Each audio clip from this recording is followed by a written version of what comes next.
ಕನ್ನಡವನ್ನ ಕನ್ನಡ ಭುವನೇಶ್ವರಿಯಾಗಿ ಮಾಡಿಬಿಟ್ರಿ. ಕೆಂಪು ಮತ್ತು ಹಳದಿ ಅರಿಶಿನ ಕುಂಕುಮದ ಬಾವುಟವನ್ನ ಹಾಕಿ ಅರಿಶಿನ ಕುಂಕುಮದಲ್ಲಿ ಆಕೆಯನ್ನ ಲೇಪಿತಳನ್ನಾಗಿ ಮಾಡ್ಬಿಟ್ಟು ಆಕೆಯನ್ನ ಕರ್ಕೊಂಡೋಗಿ ಮಂದಾಸನದ ಮೇಲೆ ಕೂರಿಸ್ಬಿಟ್ರಿ. ಕನ್ನಡ ಭಾಷೆಯ ಬಗ್ಗೆ ಒಬ್ಬ ಅಲ್ಪಸಂಖ್ಯಾತ ಮಹಿಳೆಯಾಗಿ ನನ್ನ ಗ್ರಹಿಕೆ ಏನು ಅನ್ನೋದನ್ನ ನಿಮ್ಮ ಎದುರಿಗೆ ಇಡ್ತೀನಿ. ನಿಮ್ಗೆ ಇಷ್ಟ ಆಗತ್ತೋ ಕಷ್ಟ ಆಗತ್ತೋ ನನಗೆ ಗೊತ್ತಿಲ್ಲ. ಕನ್ನಡವನ್ನ ಭಾಷೆಯಾಗಿ ಬೆಳಿಲಿಕ್ಕೆ, ಕನ್ನಡವನ್ನ ಭಾಷೆಯಾಗಿ ಬಾನು ಮುಷ್ತಾಕ್ ಮಾತಾಡ್ಲಿಕ್ಕೆ, ಆಕೆಯ ಮನೆಯವರು ಮಾತಾಡ್ಲಿಕ್ಕೆ ನೀವು ಅವಕಾಶನೇ ಕೊಡ್ಲಿಲ್ಲ. ಕನ್ನಡವನ್ನ ಕನ್ನಡ ಭುವನೇಶ್ವರಿಯಾಗಿ ಮಾಡಿಬಿಟ್ರಿ.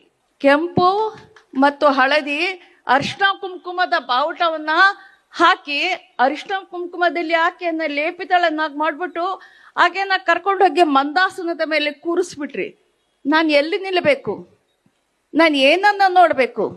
ನಾನು ಹೇಗೆ ಇನ್ವಾಲ್ವ್ ಆಗಬೇಕು? ನನ್ನ ಹೊರಗಟ್ಟುವಿಕೆ ಇವತ್ತಿಂದ ಅಲ್ಲ, ಯಾವತ್ತಿನಿಂದಲೋ ಆರಂಭ ಆಯಿತು, ಇವತ್ತು ಪೂರ್ಣಗೊಳ್ತಾ ಇದೆ ಅಷ್ಟೇ.